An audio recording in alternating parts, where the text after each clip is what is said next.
Okay, good afternoon everyone. My name is Aidan Flynn and I'm a newly graduated speech and language therapist. So I'm just finished the course. And I'm currently doing a master's in dysphagia here in Trinity College, Dublin.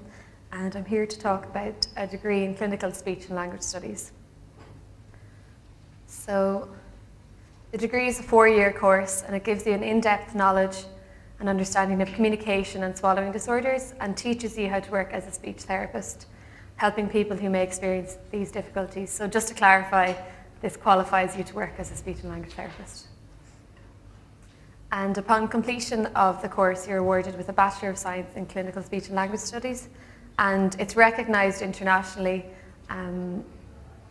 so you can travel if you like with the job. So looking first at communication, what exactly does communication entail? So it's a lot more than just speech or language. So first of all, it involves language, both the understanding and use of language, so listening, speaking, reading and writing. Then articulation and phonology, so this is the production of sounds, of speech sounds.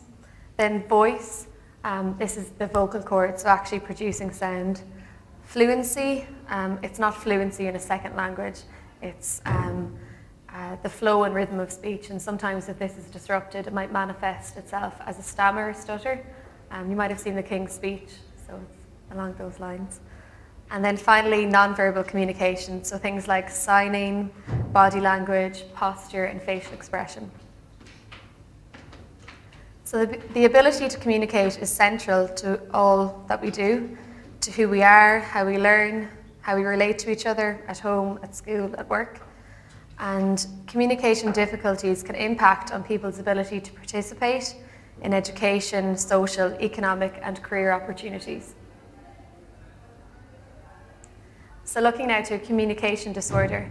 So this is difficulty with understanding or using speech or language to relate to others in society. And then dysphagia, which I mentioned earlier, this is an eating, drinking, or swallowing disorder. And it's just in recent years that it's been incorporated into the course, so we're now qualified to work with individuals with dysphagia. It can occur among all age groups, and it's common in older individuals, such as those who've had a stroke.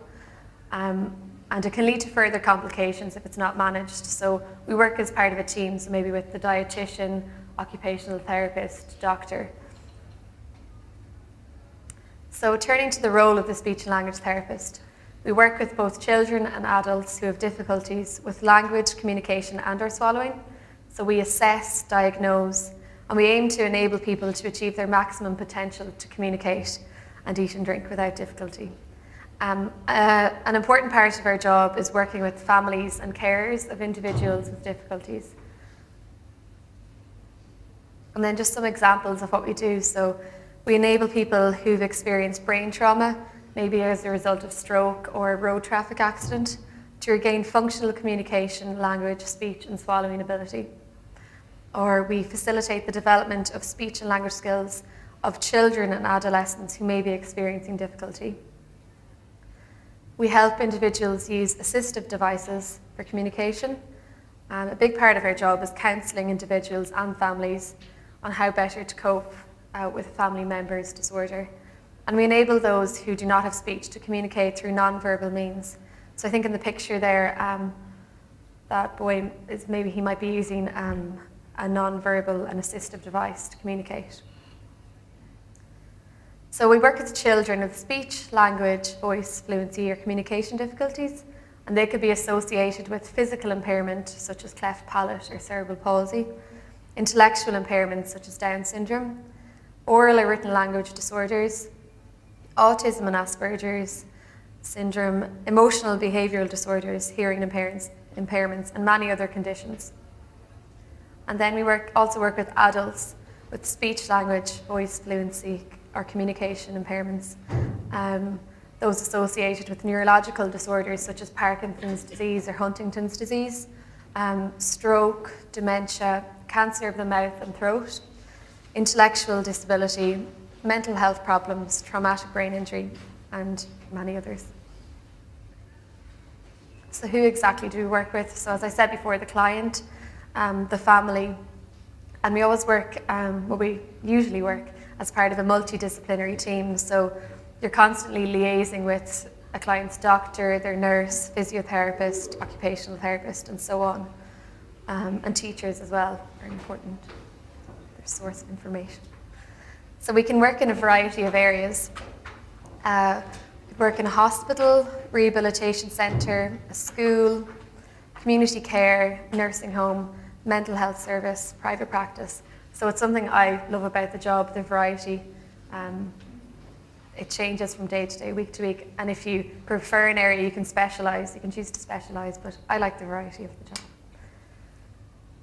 So briefly looking at continued professional development, because our profession is relatively early, lots of research and development in the profession is constantly bringing new techniques and ideas in working with clients.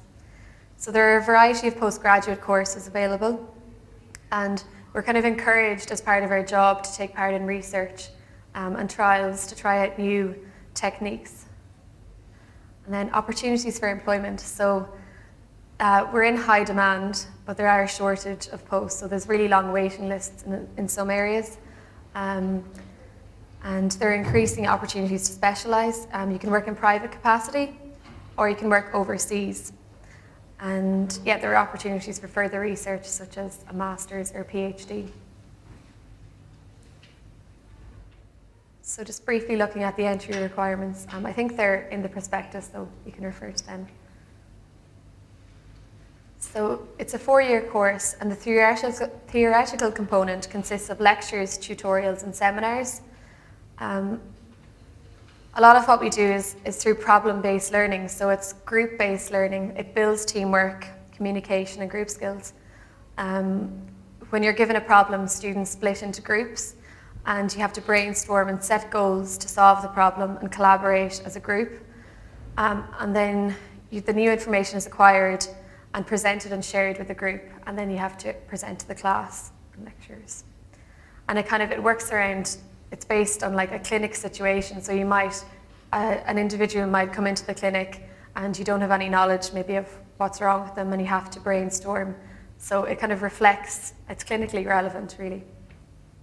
And then the clinical components, so these would be your placements. You have them throughout the 4 years. It allows students to use theoretical knowledge in assessment and therapy with people with communication disorders. And the aim is to have placements in a variety of settings, so you kind of get a taste for a few areas. So you could be in a hospital, health centre, a school, and with a variety of client groups such as children, adolescents, adults, with a wide variety of disorders. So that's just kind of a breakdown of the 4 years. In year 1, you look at typical development. Year 2, the focus is on assessment. Year 3, it's intervention or therapy. And then final year, it's the overall management. It's just looking at first year. The theoretical component includes general and neuroanatomy and physiology, linguistics, phonetics, speech and hearing, and psychology kind of runs throughout the 4 years. And then the clinical component includes, it's mainly observations, so you're visiting centres and meeting people with who may have communication difficulties, so that's part of the Connect programme. Then in second year, the focus is on assessment of individuals with communication disorders. So that could be speech, voice, fluency, or swallowing disorders. You cover neuropsychology, lifespan development, linguistics, speech sciences. And in second year, you have a broad curriculum option. So maybe if you had a French or something that you enjoyed in school, you can choose to do that. And then the clinical component focuses on assessment of people with communication disorders. So you have placement in second year, a few weeks placement. And that increases as you go through the course. So third year, the focus is on intervention or the actual therapy. And the theoretical component includes disorders of communication. They also cover neurology, psychiatry, research methodology, and discourse analysis. And the clinical component includes providing therapy to people with communication disorders. So you have a longer block of placement in third year. You have, I think, 2 weeks before you start in September, and then a couple of weeks at the end of the year. And you have 1 day a week throughout. And then final year, the focus is on overall management. So disorders of communication and swallowing You look at counselling, ethics and administration, reflective studies, and in fourth year you do your thesis. So that's your research project. And then you have, I think after Christmas, you have a 6-week placement, so quite a bit, it's quite substantial in final year. And the focus is on overall management. So is this course for you? Well, if you have an interest in science and languages, if you're a good listener, good social and interpersonal skills, and if you enjoy working with and helping people of all ages, if you're a problem solver, and if you enjoy working both independently and as part of a team, then maybe you should consider it.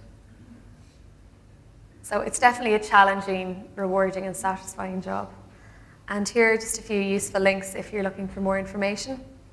And this is the email address and number for the department if you have any other questions. I think we have time for some questions. Yeah.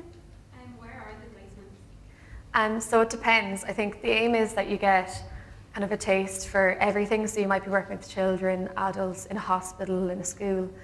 But Trinity organise them for you, so you don't have to organise them. But ideally, you get a taste for everything. So you're in different ones? Yeah, so you won't be kind of in the same area all the time. So it gives you a better idea of where you might want to specialise after when you finish the course. Yeah. Right. The broad curriculum option, is it?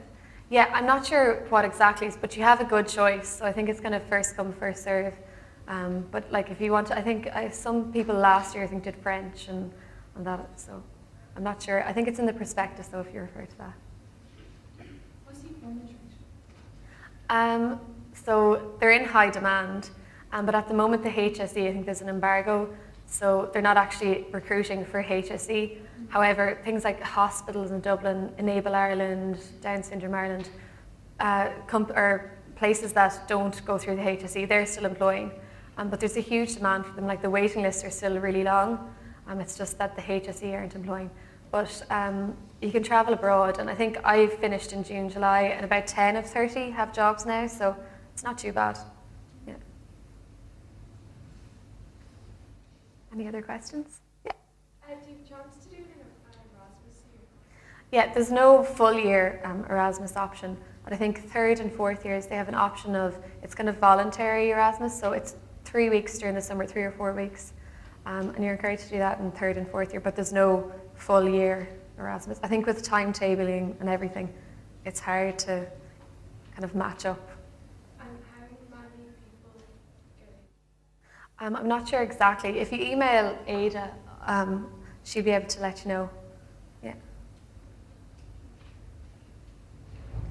What were the points last year?